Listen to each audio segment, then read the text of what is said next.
ಮುಖಿ ಕೇಳಿ ತಾರೆ ಸೋಮೀತಿ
ಎಂತಹ ಒಂದು ಆಶ್ಚರ್ಯಕರ ವಿಷಯವನ್ನು ಕೇಳ್ತಾ ಇದ್ದೇನೆ ನಾನು.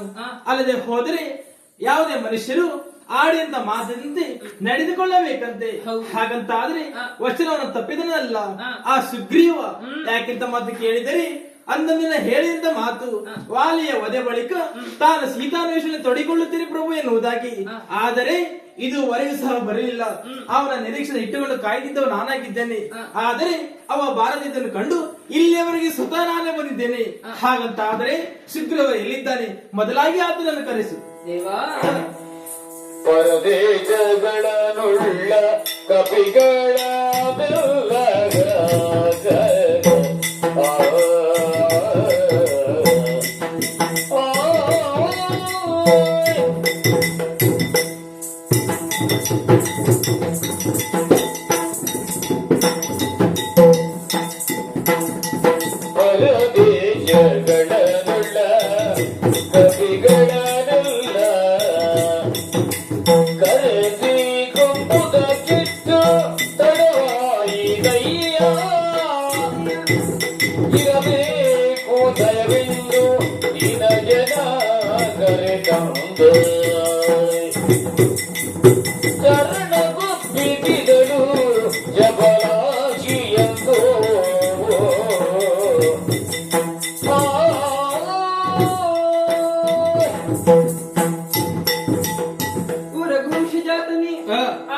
ವಿಚಾರ ಏನೋ ಸತ್ಯವೇ.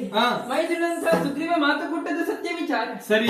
ಆದ್ರೆ ಮಳೆಗಾಲವಂತಹ ಕಾರಣಕ್ಕೆ ಕಪಿ ಸೇನೆಲ್ಲವೂ ಸೇರಿಕೊಂಡು ಆಹಾರ ಸಂಗ್ರಹಣೆಯ ಕಾರ್ಯದಲ್ಲಿರತಾದದ್ದು ಹೌದು. ಕಪಿಗಳಿರುವಂತಹ ಶಾಪದ ವಿಚಾರ ನಿಮಗೆ ತಿಳಿದೇ ಉಂಟು. ಮರದಿಂದ ಮರಕ್ಕೆ ಹಾರುತ್ತಾ ಅದೆಷ್ಟು ದೂರವನ್ನು ಸಾಗಿದವರಿದ್ದಾರೆ ನಮ್ಮವರೆಲ್ಲರೂ. ಹಾಗಾಗಿ ಹಿಂತಿರುಗಿ ಬರುವಂತಹ ವೇಳೆಗೆ ತಡವಾಗುತ್ತಾ ಉಂಟು. ಆದ್ರೆ ಬಂದಂತಹ ಕಾರ್ಯವನ್ನು ವ್ಯತ್ಯಯ ಆಗುವುದಕ್ಕೆ ಬಿಡಲಾರುತ್ತಾರೆ. ಏನು ಮಾಡಿದ ಹಾಗ ದೇವ, ಮಗನಂತಹ ಅಂಗದನಿದ್ದಾನೆ, ಅವನು ನಿಮ್ಮ ಸೇವೆಗೆಂದು ಕಳುಹಿಸಿಕೊಡುತ್ತೇನೆ. ತದನಂತರದಲ್ಲಿ ಕೊಟ್ಟ ವಿಚಾರದ ಮೇರೆಗೆ ಮಾತನ್ನು ನಡೆಸಿಕೊಡುವುದಕ್ಕೆ ಬೇಕಾಗಿ ನಮ್ಮವರೆಲ್ಲರೂ ಮುಂದೆ ಬಂದು ಸೇರಿಕೊಳ್ಳುತ್ತಾರೆ.